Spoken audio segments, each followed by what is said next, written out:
मेरा नाम कल्पना है।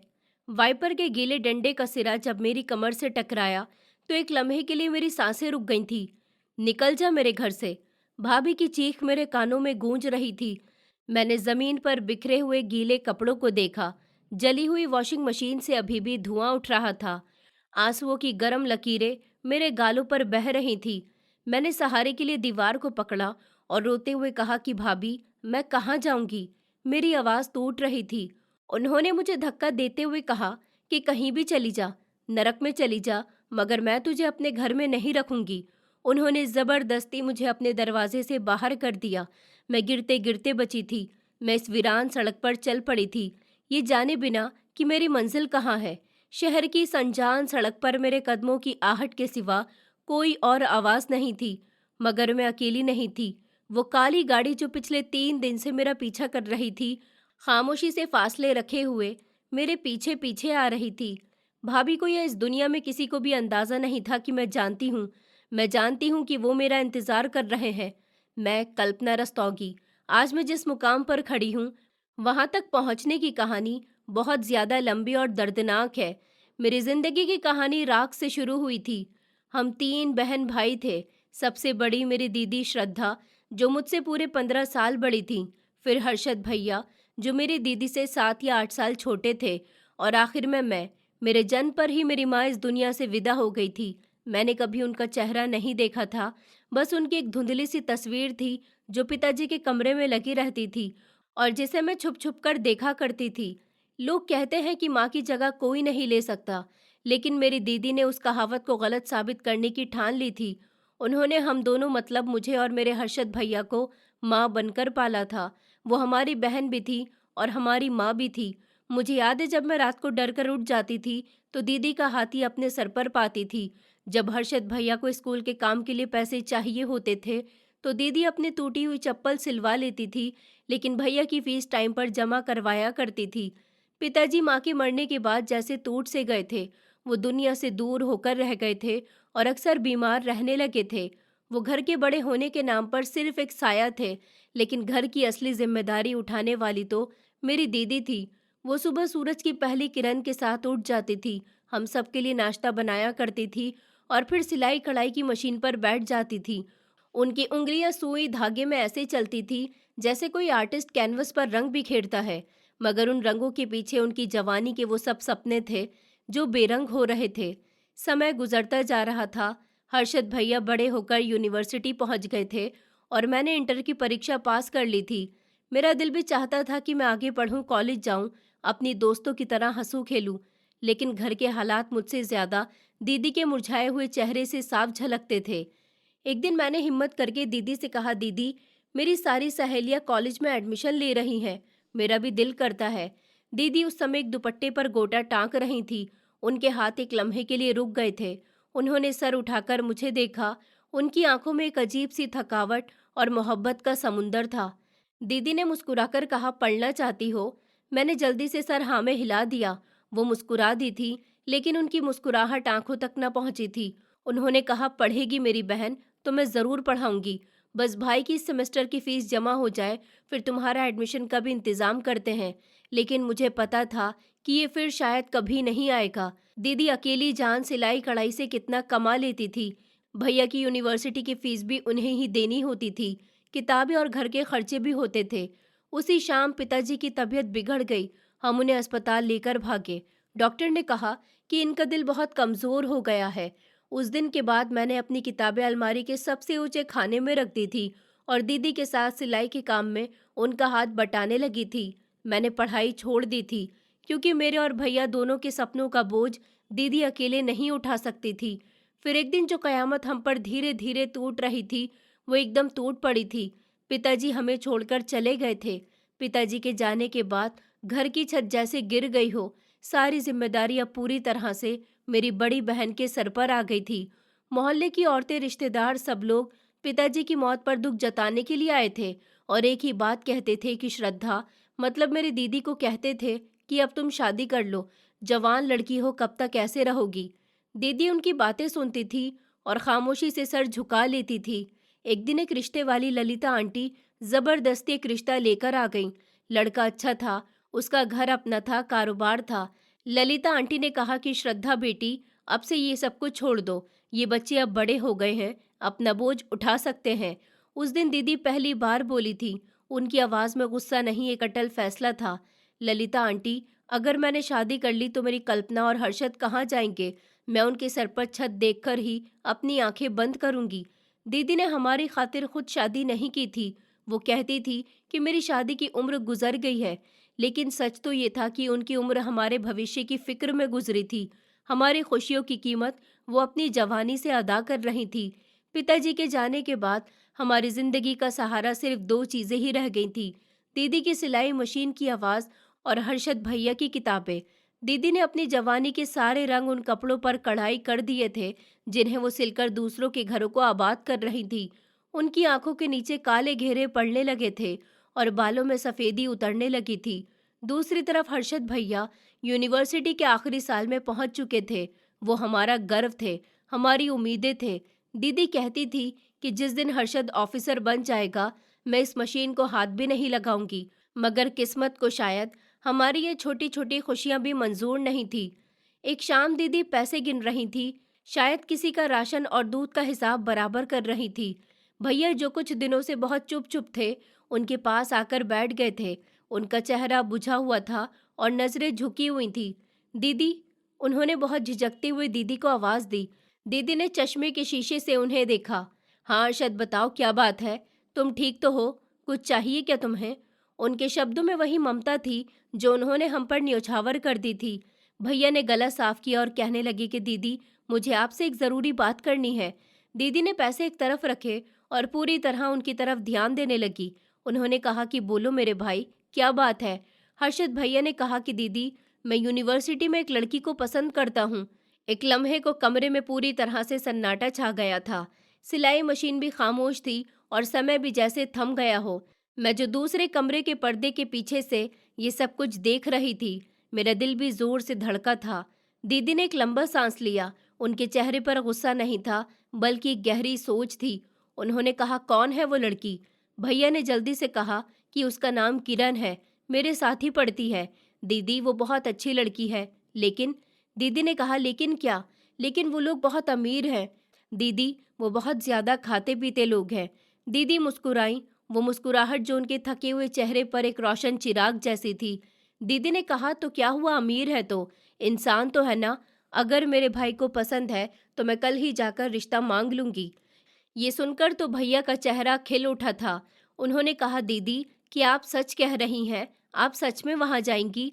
दीदी ने उठते हुए कहा कि हाँ हाँ, जरूर जाऊंगी। आखिर तुम ही तो मेरा सब कुछ हो।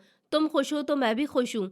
मैंने अपनी जिंदगी तो गुजार ली है, अब मैं अपने दोनों बहन भाइयों की शादी करना चाहती हूँ और उनके घर बसते हुए देखना चाहती हूँ। अगले दिन दीदी ने अलमारी से वो कपड़े निकाले जो शायद उन्होंने अपने दहेज के लिए कभी संभाल कर रखे होंगे। हल्के गुलाबी कलर का सूट जिस पर सिंपल सी कढ़ाई हो रखी थी। उन्होंने मुझे भी साथ चलने को कहा था। कहने लगी कि कल्पना, तुम भी साथ चलो। भाई के रिश्ते के लिए बहनें ही जाती हैं। जब हम रिक्शा से उस आलीशान घर के सामने उतरे तो मेरी आंखें फटी की फटी रह गई थी। इतना बड़ा गेट, इतने सारे नौकर। हमें एक बड़े से ड्राइंग रूम में बिठाया गया था। हर चीज चमक रही थी। मैं और दीदी शायद इस माहौल में बहुत अजनबी लग रहे थे। काफी देर के बाद एक बहुत ही घमंडी सी औरत अंदर दाखिल हुई थी। वो सर से लेकर पैर तक ब्रांडेड लग रही थी। उन्होंने हमें ऐसे देखा जैसे हम गलती से वहां आ गए हैं। जी कहिए, उन्होंने ठंडी आवाज में कहा था। दीदी ने हिम्मत जमा की और कहने लगी कि बहन जी, मैं हर्षद की बड़ी बहन हूँ। मेरा भाई आपकी बेटी किरण के साथ यूनिवर्सिटी में पढ़ता है। तो इस औरत ने अपनी आईब्रो उठाई। दीदी आगे बोली, हम हर्षद के लिए आपकी बेटी का रिश्ता मांगने के लिए आए हैं। दीदी ने मजबूती से कहा। इतना सुनना था कि इस औरत ने एक जहरीली हंसी लगाई। कहने लगी, रिश्ता? किसका रिश्ता? वो तुम्हारा भाई जो यूनिवर्सिटी की फीस भी मुश्किल से देता है, उसका रिश्ता लेकर आई हो। दीदी का चेहरा लाल हो गया था। दीदी ने कहा कि देखिए बहन जी, पैसों की ही बात है। अभी दीदी की बात पूरी नहीं हुई थी कि उस औरत ने उनकी बात काट दी और कहने लगी, तुम लोगों की औकात है हमारी दहलीज पर कदम रखने की? यूनिवर्सिटी में साथ पढ़ने का मतलब ये नहीं होता कि तुम लोग रिश्तेदारी के सपने देखना शुरू कर दो। हमारी बेटी के लिए किसी राजकुमार का रिश्ता आएगा, तुम जैसे भिखारी लोगों का नहीं। ये शब्द नहीं थे, तेजाब थे जो मेरी दीदी के दिल पर गिर गए थे। दीदी ने कहा कि आप हमारी बेइज्जती कर रही हैं। बेइज्जती? वो हंसी और कहने लगी, बेइज्जती उसकी होती है जिसकी कोई इज्जत हो। जाओ और आइंदा कभी इस घर की तरफ कभी पलटकर भी मत आना, और उस लड़के को भी समझा देना कि अपनी औकात में रहे। दीदी ने मेरा हाथ पकड़ा और हम वहां से उठ खड़े हुए। उस दिन घर वापसी का रास्ता बेहद लंबा और सावधान लग रहा था। घर पहुंचकर भैया जो बेचैनी से हमारा इंतजार कर रहे थे, दीदी का और मेरा उतरा हुआ चेहरा देखकर सब कुछ समझ गए थे। भैया ने धीरे से कहा, इनकार कर दिया ना दीदी? भैया की आवाज में दर्द था। दीदी ने उन्हें गले से लगा लिया था और कहा कि कोई बात नहीं हर्षद, मैं तुम्हारा रिश्ता कहीं और कर दूंगी, इससे भी अच्छी लड़की लाऊंगी तुम्हारे लिए। लेकिन भैया ने खुद को दीदी से अलग कर लिया था। उनकी आंखों में आंसू नहीं, एक वहशत भरी जिद थी। उन्होंने अटल शब्दों में कहा कि नहीं दीदी, शादी होगी तो किरण से ही होगी, वरना इस घर में आज के बाद शादी का नाम भी नहीं लिया जाएगा। भैया के मुंह से ये शब्द सुनकर हमारे टूटे फूटे घर की दीवारों में दरार आ गई थी कि शादी होगी तो किरण से ही होगी, वरना सारी जिंदगी किसी से शादी नहीं करूंगा। दीदी ने उनका चेहरा देखा था, जो कभी उनका मान हुआ करता था, आज वो किसी अजनबी के जैसा लग रहा था। दीदी ने कहा कि हर्षद, तुम होश में तो हो? दीदी की आवाज में दर्द की एक लहर उठी थी। उन्होंने कहा, तुम इस जिद में हम सबको बर्बाद कर दोगे। हर्षद भैया अपनी जगह से उठे और कड़वाहट के साथ मुस्कुराए, बर्बाद? दीदी, बर्बाद तो मैं हो चुका हूँ। जब दिल ही मर जाए तो शरीर को जिंदा रखकर क्या करना है? वो ये कहकर कमरे से निकल गए थे। और उस दिन के बाद हर्षद भैया ने जैसे खामोशी का दरवाजा रख लिया हो। वो यूनिवर्सिटी जाना छोड़ चुके थे, दोस्तों से मिलना बंद कर दिया था और अक्सर वो कमरे में बंद रहते थे। दीदी उनके लिए खाना लेकर जाती थी, लेकिन वो प्लेट को भी हाथ नहीं लगाते थे। उनकी ये हालत हम दोनों बहनों से देखी नहीं जाती थी। दीदी की आंखें हर समय सूजी रहती थी।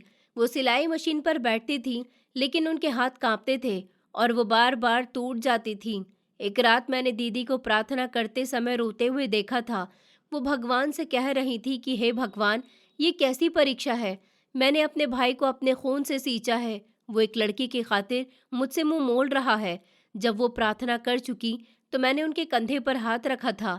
मैंने कहा, दीदी, भैया ठीक हो जाएंगे। दीदी ने मेरे हाथ पर अपना हाथ रखा। उनका हाथ बर्फ की तरह ठंडा था। उन्होंने कहा, कल्पना, वो ठीक नहीं होगा जब तक उसे उसकी मंजिल नहीं मिल जाती। मैंने डरते डरते कहा, मगर दीदी, वो लोग बहुत बुरे हैं, उन्होंने हमारी बेइज्जती की थी। दीदी ने एक गहरी सांस ली। उन्होंने कहा कि हर्षद की जिंदगी से बड़ी नहीं है हमारी इज्जत। अगर उसकी खुशी उस घर में है तो हम एक बार फिर से वहां जाएंगे। मैं चीख पड़ी। मैंने कहा, नहीं दीदी, वो हमें फिर से बेइज्जत कर देंगे। दीदी ने अटल शब्दों में कहा कि करने दो।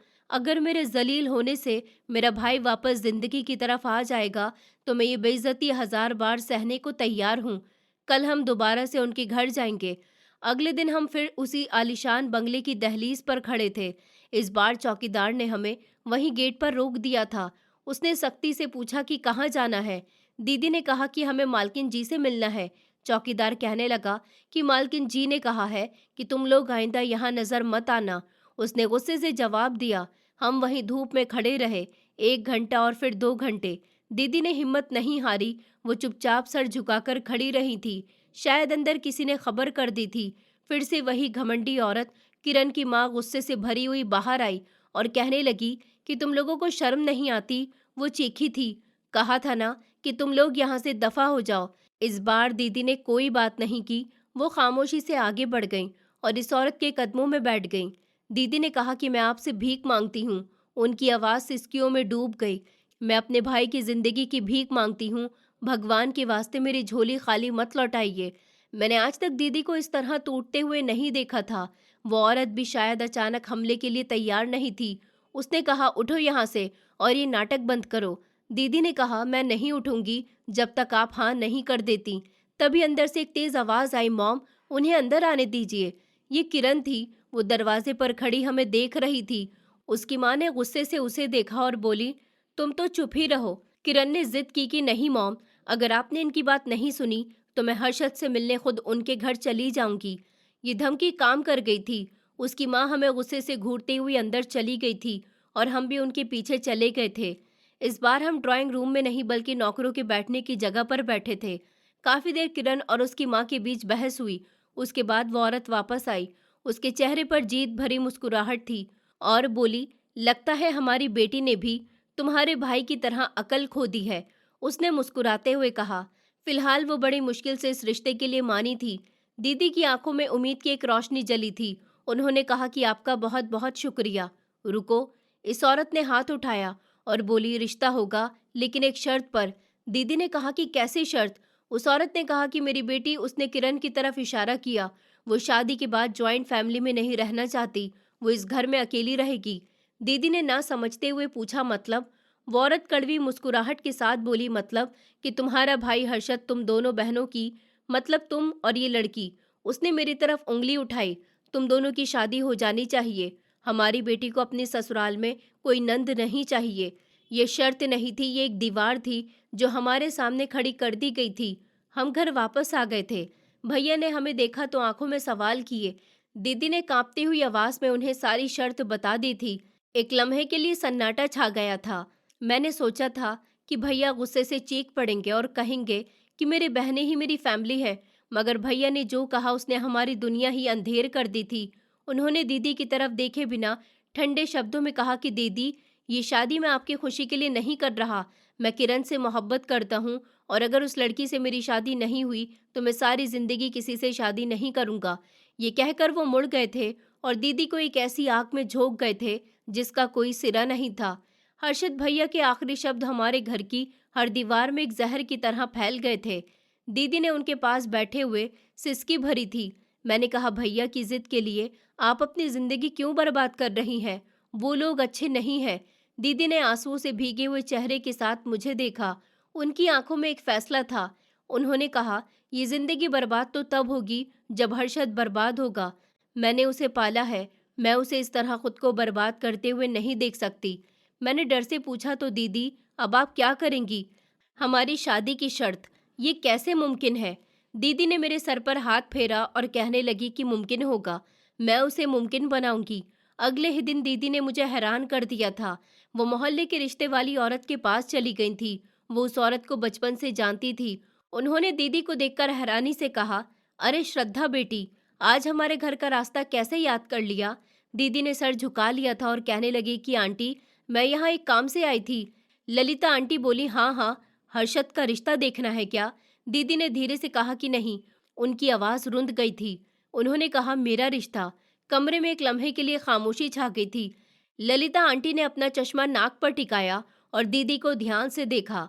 कहने लगी, श्रद्धा, तुम होश में तो हो? तुम्हारी उम्र?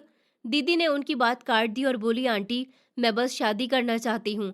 रिश्ता जो भी हो, जहाँ भी हो, मुझे मंजूर है। बस जल्दी होना चाहिए। ललिता आंटी एक समझदार औरत थी। वो जानती थी कि कोई गहरी मजबूरी ही श्रद्धा जैसे खुददार लड़की को इस दहलीज पर ला सकती थी। उन्होंने कहा, ठीक है बेटी, मैं देखती हूँ। 3 दिन बाद ललिता आंटी हमारे घर पर आई थी। उनके चेहरे पर सुकून नहीं, बल्कि एक अजीब सी झिझक थी। उन्होंने धीरे से कहा कि एक रिश्ता आया है श्रद्धा। दीदी कहने लगी कि मैं तैयार हूँ। आंटी ने फौरन जवाब दिया, बेटी, पहले मेरी बात तो सुन लो। उन्होंने अपना गला साफ किया और बोली, आदमी की उम्र काफ़ी ज़्यादा है। पहली पत्नी काफ़ी समय पहले मर गई थी। अच्छा खाता पीता परिवार है, उसका अपना कारोबार है। दीदी ने कहा, ठीक है आंटी। फिर उन्होंने बताया कि उसके 2 बेटे और एक बेटी भी है और तीनों जवान हैं, शादीशुदा हैं। ये सुनकर मेरा दिल डूब गया था। मैं चीख पड़ी थी। मैंने कहा, दीदी, आप ये क्या कर रही हो? इतनी उम्र का आदमी, जवान बच्चे, वो आपको पत्नी नहीं नौकरानी बनाकर ले जाएंगे। दीदी ने सख्ती से मुझे घूरा और बोली, तुम चुप रहो। फिर ललिता आंटी की तरफ मुड़ी, आंटी, मुझे ये रिश्ता स्वीकार है। आप उनसे कहिए कि जितनी जल्दी हो सके शादी कर ले। ललिता आंटी ने अफसोस से सर हिला दिया था और चली गई थी। मैं दीदी से लिपटकर रो रही थी। मैंने कहा, दीदी प्लीज ऐसा मत करो, भैया को समझाओ। उन्होंने मुझे खुद से अलग किया और कहा कि नहीं कल्पना, अब कुछ समझाने का समय नहीं रहा, अब सिर्फ कुर्बानी का समय है। 1 हफ्ते के अंदर सब कुछ हो गया था। शादी बहुत सिंपल तरीके से हुई थी। हर्षद भैया शादी में शामिल नहीं हुए थे। उन्होंने मैसेज करके बताया था कि वो किरण की फैमिली के साथ अपनी शादी की शॉपिंग में बिजी हैं। दीदी का पति संजीव एक सख्त, सीरियस और खामोश व्यवहार का इंसान था। उनके साथ उनके बेटे भी आए थे जो हमें ऐसे घूर रहे थे जैसे हम कोई अजूबा हूँ। विदाई के समय मैं दीदी से लिपटकर फूट फूट कर रोई थी और कह रही थी कि दीदी, मुझे छोड़कर मत जाइए। दीदी ने मेरे आंसू साफ करते हुए कहा कि पगली, मैं तुम्हें छोड़कर कहाँ जा रही हूँ, बस हर्षद की शादी हो जाए, फिर मैं तुम्हें भी अपने पास बुला लूंगी। लेकिन उनके शब्दों में वो विश्वास नहीं था जो कभी हुआ करता था। दीदी के जाने के बाद घर काट खाने को दौड़ता था। हर्षद भैया की शादी की डेट भी पक्की हो गई थी। वो बहुत खुश थे। उन्हें इस बात का थोड़ा भी एहसास नहीं था कि उनकी इस खुशी के लिए दीदी ने क्या कीमत चुकाई है। मैं दीदी से मिलने के लिए बेचैन थी। उनकी शादी को 10 दिन हो गए थे और उनकी कोई खबर नहीं आई थी। मैंने उन्हें फ़ोन करने की कोशिश भी की थी, लेकिन हर बार फ़ोन उनके पति ने उठाया था और वो कहते थे कि श्रद्धा बिज़ी है। उनका ये मामूली सा जवाब ही होता था। एक दिन मुझसे रहा नहीं गया। मैंने रिक्शा लिया और उनके पते पर पहुंच गई। ये एक आलीशान घर था। मैंने डरते डरते घंटी बजाई थी। उनके बड़े बेटे ने दरवाज़ा खोला, जिसका नाम शेखर था। उसने मुझे पहचाने बिना ठंडे शब्दों में पूछा कि जी, आपको किससे मिलना है? मैंने कहा, मैं श्रद्धा की बहन कल्पना हूँ। उसके चेहरे के एक्सप्रेशन और भी ज़्यादा सख्त हो गए थे। उसने कहा कि अच्छा तो तुम हो। मैंने कहा, मुझे अपनी दीदी से मिलना है। उसने वही रटा रटाया जवाब दिया कि वो बिज़ी हैं। मैंने कहा नहीं, मुझे अभी मिलना है।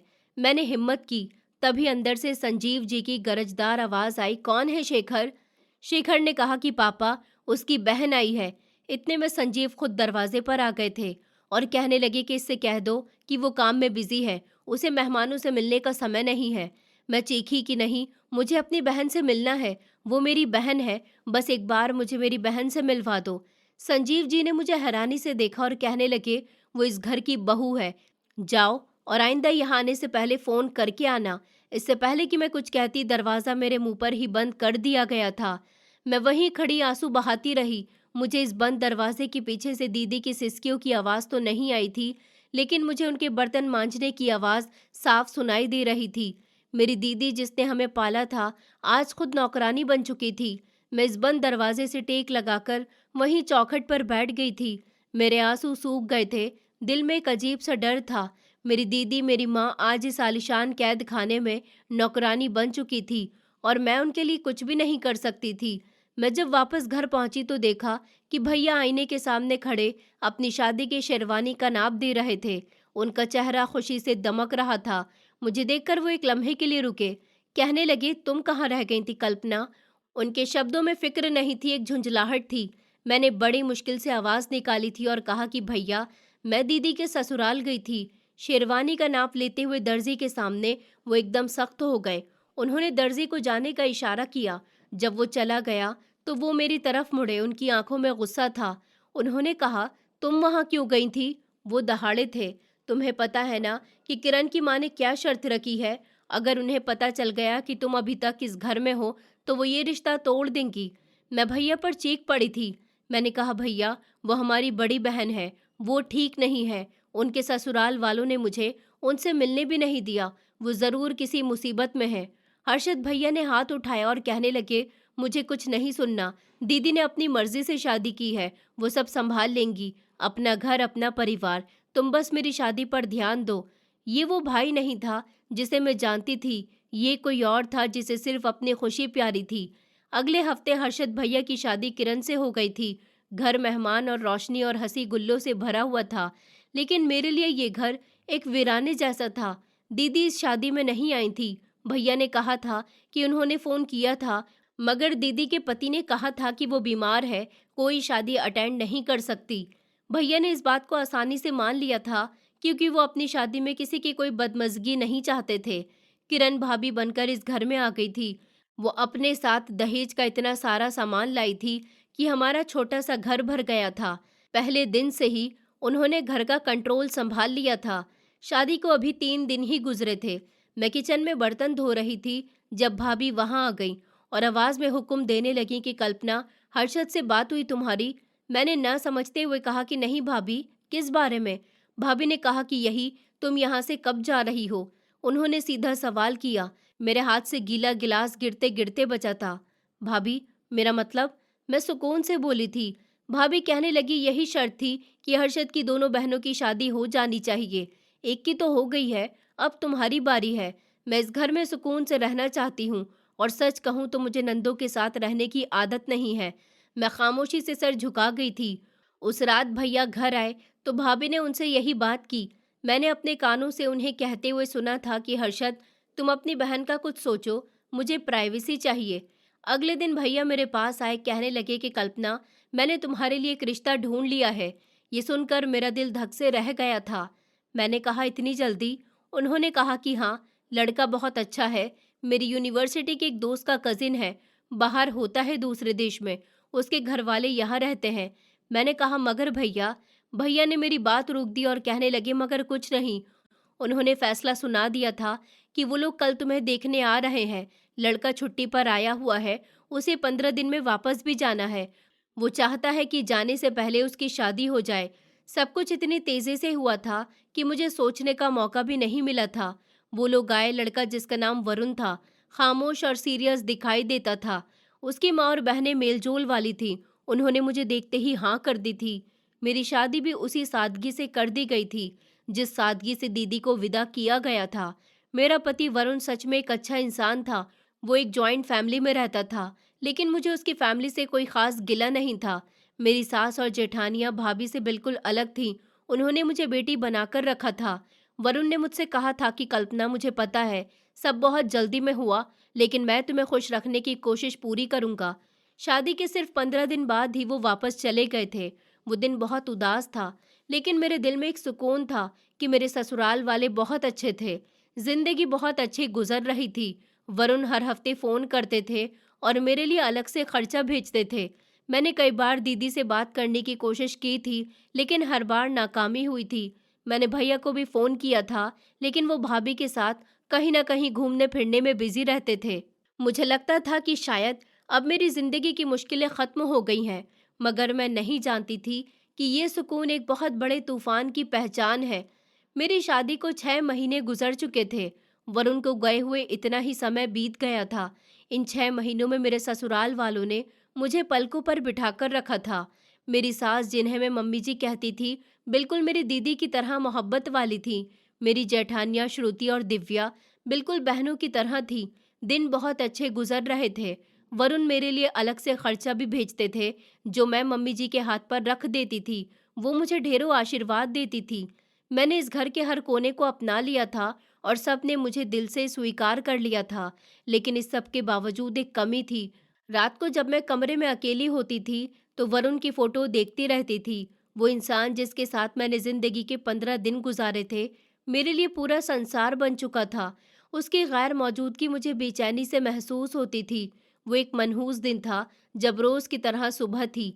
मैं नाश्ता बनाने में बिजी थी, तभी बाहर वाले कमरे में फोन की घंटी बजी। मेरे ससुर ने फोन उठाया। हेलो, उन्होंने कहा। फिर एकदम उनकी आवाज घबराहट में बदल गई थी। क्या? ये आप क्या कह रहे हो? कौन सी कंपनी से बात कर रहे हो? मेरे हाथ से चम्मच गिर गया था। मैं बेचैनी से किचन के दरवाजे पर आ गई थी। मेरे देवर और जेठानियां भी अपने अपने कमरों से निकल आए थे। मेरे ससुर जी कान फोन से लगाए सोफे पर गिरने के अंदाज में बैठे हुए थे। उनका चेहरा सफेद पड़ गया था। कब हुआ? ये कैसे हुआ? नहीं, कोई गलत फहमी हुई है आपको? मम्मी जी ने घबराकर पूछा। क्या हुआ? सब ठीक तो है ना? किसका फोन था? मेरे ससुर जी ने कांपते हुए हाथ से फोन रखा। उनकी आंखों में आंसू थे। वो मेरी तरफ नहीं देख पा रहे थे। मेरे देवर ने कहा कि पापा जी, क्या हुआ है? उन्होंने उनका कंधा हिलाया। वरुण भैया ठीक तो है ना? ये सुनना था कि मेरा दिल गले में आ गया था। मेरे ससुर जी ने हिम्मत जमा की। उनकी आवाज़ एक जख्मी इंसान की तरह निकली थी। उन्होंने कहा कि वरुण अब इस दुनिया में नहीं रहा। एक लम्हे के लिए पूरे कमरे में सन्नाटा छा गया था, जैसे किसी ने हवा से सारी ऑक्सीजन खींच ली हो। मम्मी जी चीख पड़ी थी। नहीं, ये आप क्या कह रहे हैं? ऐसा नहीं हो सकता मेरा बेटा, ये सब झूठ है। मेरे ससुर जी की आवाज़ टूट रही थी। उन्होंने कहा कि बाहर काम पर उसका एक्सीडेंट हो गया। कंपनी से फ़ोन आया था, वो कह रहे थे कि सब खत्म हो गया है। नहीं, मैं चीखी। मेरी आवाज़ मुझे अनजान लग रही थी। मैंने कहा कि ऐसा नहीं हो सकता। अभी कल ही तो मेरी उनसे बात हुई थी। वो बिल्कुल ठीक थे। वो कह रहे थे कि वो जल्द ही मुझे अपने पास बुला लेंगे। मैं अपने ससुर जी के कदमों में गिर गई और कहने लगी कि पापा जी, सच बताइए, ये झूठ है ना? उन्होंने गलती से किसी और का कह दिया होगा या आपको कोई गलतफहमी हो गई। वरुण को कुछ नहीं हो सकता। मेरे ससुर जी ने रोते हुए अपना सर इनकार में हिला दिया। ये दिन मुझ पर कयामत बनकर टूटा था। उस लम्हे मुझे ऐसा महसूस हो रहा था जैसे मेरी जिंदगी जो अभी शुरू भी नहीं हुई थी वहीं खत्म हो जाएगी। वो इंसान जिसके साथ मैंने सिर्फ 15 दिन गुजारे थे, उसके जाने का गम इतना था कि ऐसा लगता था मेरा दिल फट जाएगा। मेरा ससुराल जो कल तक स्वर्ग था, आज एक मातम की जगह बन चुका था। हर तरफ रोने चीखने की आवाजें आ रही थी, मगर असली कयामत तो अभी टूटी ही नहीं थी। असली परीक्षा तो अभी शुरू होना बाकी थी। मुझे उस समय अंदाजा नहीं था कि जिस छत को मैं अपना सबसे बड़ा सहारा समझ रही थी, वही छत मुझसे छिनने वाली है। मुझे नहीं पता था कि वरुण की मौत मेरी जिंदगी में सिर्फ दुख नहीं, बल्कि बेइज्जती का एक नया रास्ता खोलने वाली थी। वरुण को गए हुए कुछ दिन ही हुए थे। मैं उनकी विधवा बन गई थी। घर में अभी तक शोक मनाया जा रहा था, लेकिन मैं अपनी सास और जेठानियों के व्यवहार में एक अजीब बदलाव महसूस कर रही थी। वो मम्मी जी जो मुझे अपनी बेटी कहती थी, अब मुझसे नजरें चुराती थी। एक सुबह मैं किचन से निकली तो वो तीनों लाउंज में बैठी हुई धीमे धीमे बातें कर रही थी। मुझे देखकर वो चुप हो गई थी। मम्मी जी, मैंने हिम्मत करके कहा, क्या है? मेरी सास ने पहली बार तेज शब्दों में जवाब दिया था। मेरी बड़ी जेठानी श्रुति जो कभी मेरी बहनों की तरह हुआ करती थी, आज उसकी आंखों में नफरत थी। वो कहने लगी कि सुनो लड़की, मैं कह रही थी कि अब तुम्हारी इस घर में कोई जगह नहीं है। ये सुनकर मेरा दिल डूब गया था। मैंने कहा, भाभी आप ये क्या कह रही हैं? उन्होंने कहा कि वही जो तुमने सुना है। मेरी सास ने खड़े होते हुए कहा कि हमारा बेटा मर चुका है, तुम यहाँ रहकर क्या करोगी? तुम्हारा इस घर से अब क्या संबंध? मैं उनके कदमों में गिर गई और रो रो कर कहने लगी कि मम्मी जी, वरुण मेरे पति थे, ये घर मेरा है। मेरी सास ने कहा, ये घर तब तक तुम्हारा था जब तक मेरा बेटा जिंदा था। मेरी दूसरी जेठानी ने कहा कि अब तुम हमारे लिए एक बोझ हो, जाओ अपने भाई के घर चली जाओ। उन्होंने मेरा बाजू पकड़ा और मुझे घसीटते हुए दरवाजे तक ले आई थी। मेरा छोटा सा बैग जिसमें मेरे 2 जोड़ी कपड़े थे, बाहर फेंक दिए गए थे और कहा गया था कि जाओ दफा हो जाओ यहाँ से। फिर दरवाज़ा मेरे मुंह पर ही बंद हो गया था। उस दिन मैं आंसू बहाती हुई अपने भैया के घर आई थी। मैंने सोचा था कि हर्षद भैया मेरा खून मेरा सहारा बनेंगे। उस दिन मेरे भैया काम के सिलसिले में शहर से बाहर गए हुए थे। ऊपर वाले ने मेरे भाई को बहुत तरक्की दे दी थी। उनके पास बहुत पैसा आ गया था। वो लाखों में खेलते थे। उनका घर किसी महल से कम नहीं था। दूसरी तरफ दीदी का कुछ पता नहीं था। सुनने में आया था कि उनके पति उन्हें लेकर बाहर शिफ्ट हो गया, क्योंकि वो शादी के बाद दीदी को हम दोनों बहन भाइयों से मिलने ही नहीं देता था। मैंने डरते डरते घंटी बजाई। किरण भाभी ने दरवाज़ा खोला था। मुझे देखते ही उनकी आंखों में खुशी नहीं, बल्कि लाचारी आ गई थी। उन्होंने कहा कि तुम यहाँ पर क्या कर रही हो? भाभी, मैंने रोते हुए कहा कि हर्षद भैया घर पर है। भाभी ने रूखे शब्दों में जवाब दिया, नहीं, वो घर पर नहीं है, काम के सिलसिले में बाहर गए हुए हैं, फिर किसी दिन आ जाना। मैंने कहा, भाभी, इतने पर मेरी आंखों से आंसू निकल आए थे। भाभी, मैं अब वापस उस घर में नहीं जा सकती। मेरा पति वरुण अब इस दुनिया में नहीं रहा। भाभी को जैसे इस बात का पता नहीं चला था। वो ना ही मेरे पति के अंतिम संस्कार में शामिल हुई थी। मैं यही समझ रही थी, लेकिन तभी भाभी कहने लगी कि हाँ हाँ, हमें पता चल गया था तुम्हारे पति का, कि वो बाहर एक्सीडेंट में मारा गया। तुम्हारा भाई यहाँ नहीं था, नहीं तो वो चला जाता उसके अंतिम संस्कार पर। ये सुनकर मेरा दिल टूट गया था। उन्हें सब कुछ पता था, फिर भी भाभी कोई अफसोस नहीं कर रही थी। मैंने भाभी से रिक्वेस्ट की और उनको बताया कि मेरे ससुराल वालों ने मुझे घर से निकाल दिया, मैं अब वहाँ नहीं जा सकती। भाभी गुस्से से मेरी तरफ घूरने लगी, कहने लगी, अब एक और नई मुसीबत आ गई है, अब तुम्हें भी हमेशा यहीं रहना पड़ेगा। उन्होंने अपना फैसला सुना दिया कि चलो ठीक है, वो बाहर वाली साइड नौकरों वाले क्वार्टर में अपना सामान रखवा दो और आज से तुम वहीं रहोगी। इस घर में आने की तुम्हें इजाज़त नहीं है, सिर्फ काम के समय ही तुम यहाँ आओगी। भाभी ने अपने घर की पुरानी नौकरानी को उसी समय काम से निकाल दिया था।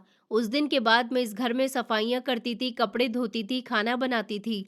एक दिन भाभी ने बहुत से कपड़े इकट्ठे किए और कहने लगी, आज ये सारे कपड़े वॉश कर दो। मैंने कपड़े धोना शुरू कर दिए थे, लेकिन अचानक से भाभी की महंगी वॉशिंग मशीन जल गई थी। अभी तक कपड़े भी नहीं धुले थे। वो चीखती हुई आई। मैंने कहा, भाभी, वॉशिंग मशीन जल गई है। क्या? वो दहाड़ी थी कि तुमने मेरे दहेज की इतनी महंगी वॉशिंग मशीन जला दी है। भाभी ने गुस्से से वाइपर उठाया और मेरी कमर पर मारते हुए बोली कि हरामखोर, चल निकल मेरे घर से फौरन, तुझसे तो एक काम भी ढंग से नहीं करना आता। वो मुझे वाइपर से बुरी तरह से पीट रही थी। कहने लगी कि निकल जा मेरे घर से। भाभी ने मुझे धक्का देकर घर से बाहर निकाल दिया था। मैं इस शहर की वीरान सड़क पर चलते चलते न जाने क्यों सोचों में खोई हुई थी और कहाँ पहुंच गई थी।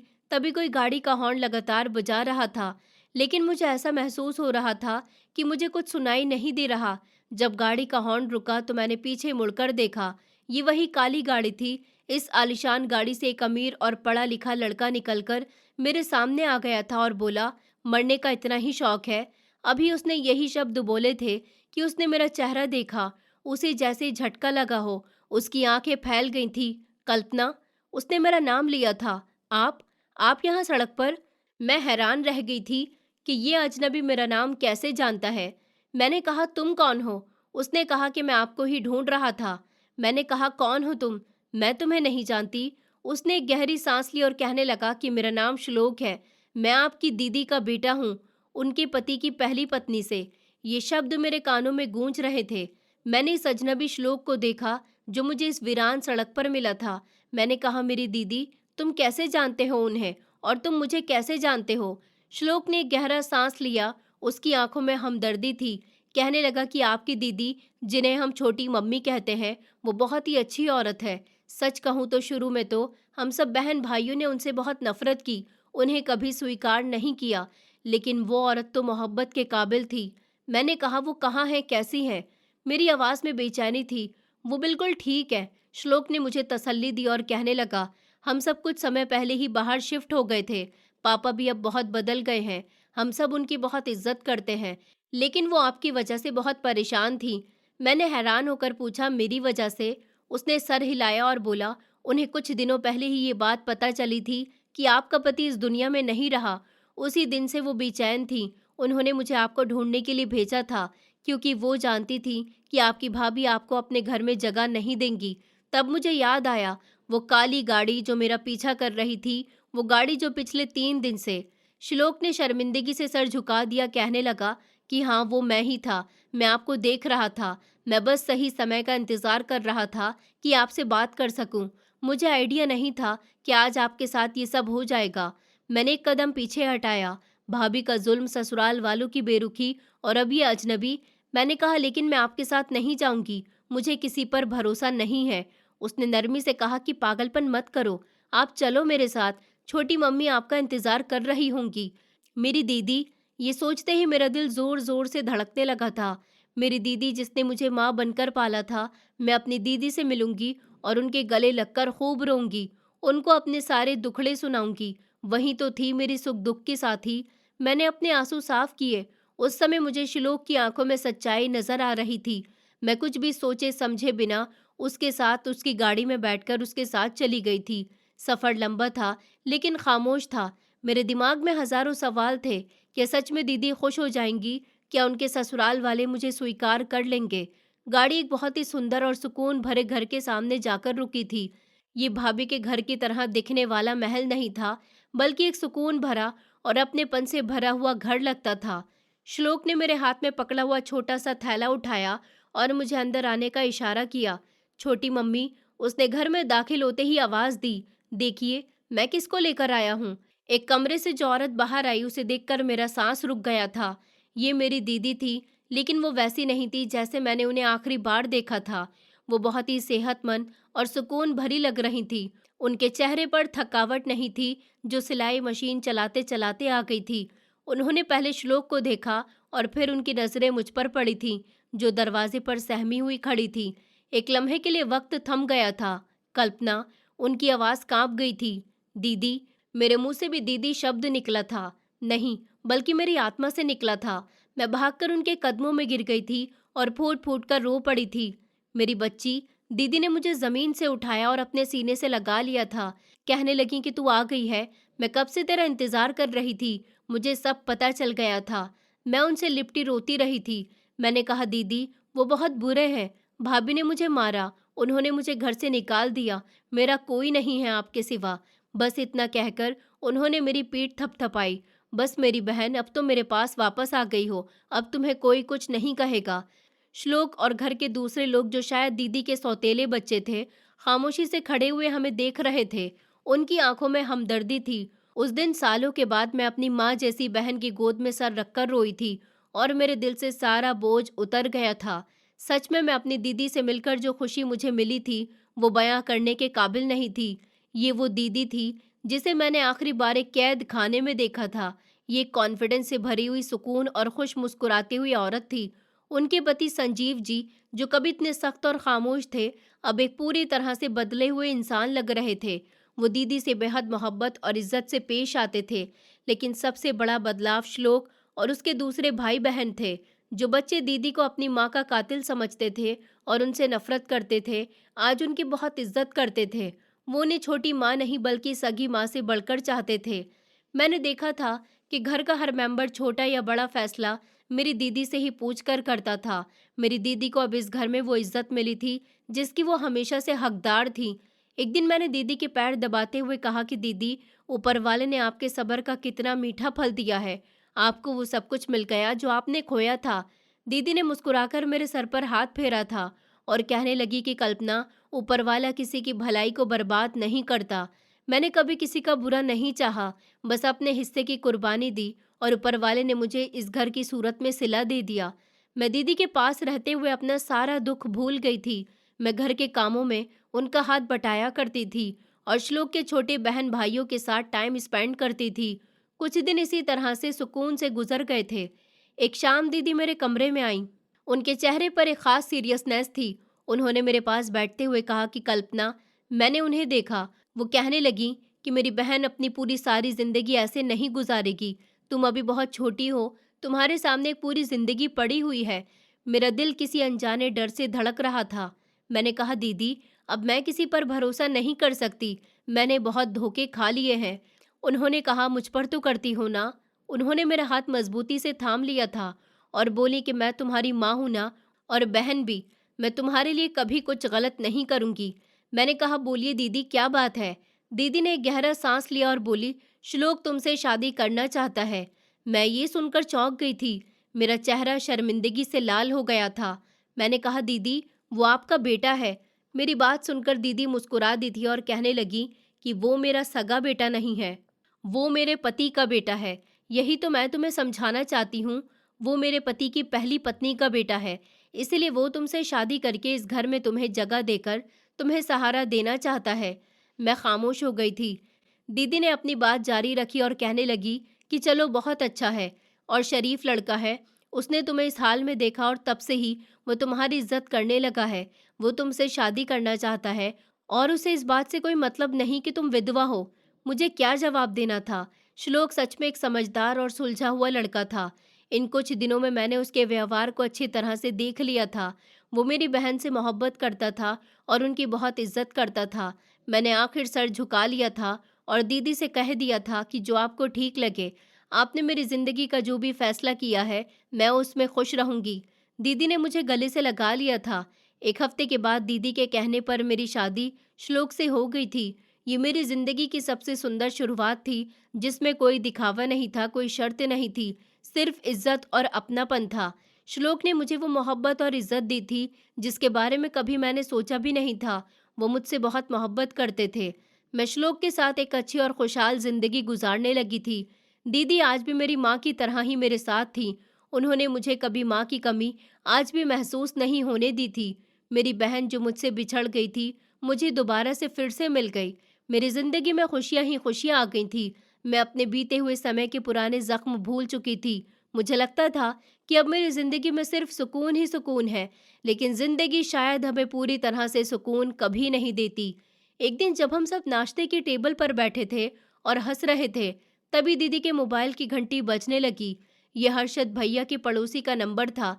दीदी ने फोन उठाया, हेलो, तो दूसरी तरफ से जो कहा गया उसे सुनकर दीदी के हाथ से मोबाइल गिर गया था। उनकी आंखें फैल गई थी। हर्षद के घर? कब? मेरा दिल डूब गया था। मैंने कहा, क्या हुआ है दीदी? भैया ठीक तो है ना? भाभी कैसी हैं? दीदी ने कांपते हुए हाथों से फोन बंद किया। उनके चेहरे पर हवाइयां उड़ रही थी। उनकी आवाज बड़ी मुश्किल से निकली, कल्पना, गजब हो गया। रात को हर्षद के घर में आग लग गई थी। आग लग गई? मैंने विश्वास ना करते हुए अंदाज में दोहराया था। श्लोक ने फौरन खड़े होकर दीदी को थाम लिया, जो सदमे से कांप रही थी। मैंने चीख कर कहा कि दीदी, क्या हुआ है? हर्षद भैया तो ठीक है ना? भाभी, बच्चे सब कैसे हैं? दीदी ने फोन बंद किया। उनका चेहरा सफेद पड़ चुका था। उन्होंने बताया कि पड़ोसी का फोन आया था। वो कह रहा था कि रात को उनके घर में आग लग गई थी। शुक्र है, उन्होंने कांपते हुए हाथों से आंसू साफ किए और बोली, शुक्र है कि किसी की जान को कोई नुकसान नहीं हुआ। सब टाइम पर बाहर निकल कर आ गए थे। लेकिन दीदी की आवाज़ दब रही थी। घर का सारा सामान जल गया। भाभी का सारा दहेज जेवर सब कुछ राख हो गया। मेरे दिल में एक ठंडी लहर उठी थी। वही दहेज जिस पर भाभी इतना घमंड करती थी, वही महंगा सामान जिनके टूटने पर उन्होंने मुझे मारा था। दीदी ने फौरन से श्लोक की तरफ देखा और बोली, बेटा, गाड़ी निकालो, हमें जल्दी से वहां जाना होगा। उसी समय मैंने उन्हें रोका था। मैंने कहा, दीदी, आप इस हालत में कहाँ जा रही हैं? और उन लोगों के पास जिन्होंने हमें धक्के देकर घर से निकाल दिया था। दीदी ने मेरी तरफ देखा। उनकी आंखों में गुस्सा नहीं था, एक गहरा दर्द था। वो बोली, वो फिर भी मेरा भाई है। उसकी पत्नी और बच्चे इस समय खुले आसमान के नीचे हैं। आज हमने उनका साथ नहीं दिया तो हम में और उनमें क्या फर्क रह जाएगा? श्लोक ने सर हिलाया और बोला, छोटी मम्मी, आप ठीक कह रही हैं। आप लोग तैयार हो जाइए, मैं गाड़ी लेकर आता हूँ। जब हम शहर की उस गली में पहुंचे तो मेरा दिल डूब रहा था। वो घर जो कभी भाभी की शान का निशान था, आज एक ढांचा बनकर खड़ा हुआ था। बाहर गली में जला हुआ सामान बिखरा पड़ा था। हर्षद भैया जो कभी लाखों में खेलते थे, आज एक फटी हुई शर्ट सर झुकाकर बाहर सीढ़ियों पर बैठे हुए थे। उनकी आंखों में डर था। जैसे ही उन्होंने हमें गाड़ी से उतरते हुए देखा तो वो चौंक गए थे। वो खड़े हुए, लेकिन शर्मिंदगी से उनकी नजरें झुकी हुई थी। दीदी, उनकी आवाज़ बड़ी मुश्किल से निकली थी, कल्पना, तुम लोग यहाँ क्यों आए हो? दीदी ने कोई जवाब नहीं दिया। वो सीधा अंदर चली गई थी। किरण कहाँ है? बच्चे कहाँ है? भैया ने जवाब दिया कि बच्चे पड़ोसी के घर पर हैं और किरण अंदर है। हम अंदर दाखिल हुए तो कमरे की दीवारें काली हो चुकी थी। हर तरफ जले हुए फर्नीचर की बदबू फैली हुई थी। किरण भाभी एक कोने में कुर्सी पर बैठी थी, लेकिन ये वो भाभी नहीं थी जो कभी वाइपर से मुझे मारा करती थी। उनकी आंखें छत को घूर रही थी। चेहरे का एक हिस्सा बेजान सा लग रहा था और वो पूरी तरह से खामोश थी। क्या हुआ इसे? दीदी ने धीरे से पूछा। भैया की आवाज़ टूट गई थी। भैया ने कहा कि इसे गहरा सदमा लगा है। जब इसने अपना सारा दहेज सब कुछ जलकर राख होते हुए देखा तो ये बर्दाश्त नहीं कर सकी। इसका बीपी इतना हाई हो गया था कि इसे पैरालाइज का अटैक आ गया। भैया हमारे कदमों में गिर गए थे और कहने लगे कि दीदी, मुझे माफ़ कर दो। कल्पना, तुम भी मुझे माफ़ कर दो। प्लीज़ तुम दोनों भगवान के लिए मुझे माफ़ कर दो। वो फूट फूट कर रो रहे थे और बोले, ये सब मेरे पापों की सज़ा है। मैंने अपनी बहनों पर जुल्म किया। मैंने अपनी माँ जैसी बहन को घर से निकाल दिया और अपनी पत्नी पर घमंड किया। आज मेरा सारा घमंड खाक में मिल गया। तभी भाभी जो कुर्सी पर बैठी हुई थी, उनकी नज़र हम पर पड़ी। उनकी आंखों में पहले हैरानी, फिर डर और बेहद शर्मिंदगी उभर आई थी। वो बोलने की कोशिश कर रही थी, लेकिन उनके मुंह से सिर्फ अजीब से शब्द निकल रहे थे जो हमारी समझ में नहीं आ रहे थे। उनकी आंखों से लगातार आंसू बह रहे थे। उन्होंने अपना वो हाथ जो ठीक था दीदी की तरफ बढ़ाया, जैसे भीख मांग रही हो। मेरा दिल जो पत्थर का हो चुका था, इस नज़ारे को देखकर पिघल गया था। दीदी आगे बढ़ी और भाभी के सर पर हाथ रख दिया। बस उनकी आवाज़ में ममता थी। उन्होंने भाभी से कहा कि बस करो किरण, बहुत रो लिया तुम लोगों ने।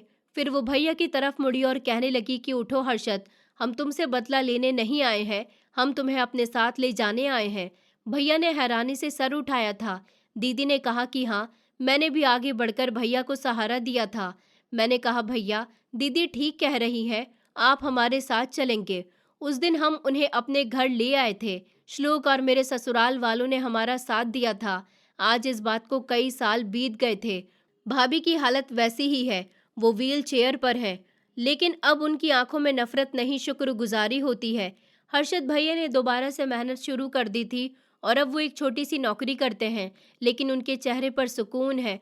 मैं और श्लोक अपनी नई जिंदगी में बहुत खुश हैं और मेरी दीदी जो आज भी मेरी माँ ही है, वो आज भी भैया के घर जाकर उनका बहुत ख्याल रखती हैं, क्योंकि उनकी पत्नी चल फिर नहीं सकती। इसलिए वो उनके बच्चों के लिए अक्सर खाना वगैरह ले जाती हैं। मैंने एक दिन उनसे पूछा कि दीदी, इतना कुछ होने के बाद भी आप उन लोगों के लिए इतना सब कुछ क्यों करती हो? आप थकती नहीं हो? दीदी ने मुस्कुराते हुए मेरी तरफ देखा और कहने लगी कि कल्पना, जिंदगी बदला लेने का नाम नहीं है, जिंदगी तो मोहब्बत बांटने का नाम है। हम माफ़ कर देते हैं तो हमारा दिल भी हल्का हो जाता है। ऊपर वाले ने मुझे बहुत इज्जत दी, मुझे सब कुछ वापस लौटा दिया, लेकिन असली सुकून मुझे उनकी सेवा करके मिलता है। मैं आज भी अपने खुशहाल घर को देखती हूँ तो समझ जाती हूँ कि सब्र का फल हमेशा मीठा होता है, घमंड का सर हमेशा नीचा होता है और माफ़ कर देने वाला, टूटे हुए रिश्तों को जोड़ने वाला ही दरअसल सबसे ज़्यादा अमीर होता है। मेरी दीदी ने अपनी ज़िंदगी कुर्बान ही नहीं की थी, बल्कि उन्होंने अपनी ज़िंदगी से हमें ज़िंदगी का सबसे बड़ा सबक भी सिखाया था। दोस्तों, उम्मीद करती हूँ आपको हमारी कहानी पसंद आई होगी। कहानी पसंद आई है तो वीडियो को लाइक करें, चैनल पर नए हैं तो चैनल को सब्सक्राइब करें और हाँ, नोटिफिकेशन बेल को ज़रूर दबाएं ताकि अगली अपडेट सबसे पहले आपको मिले।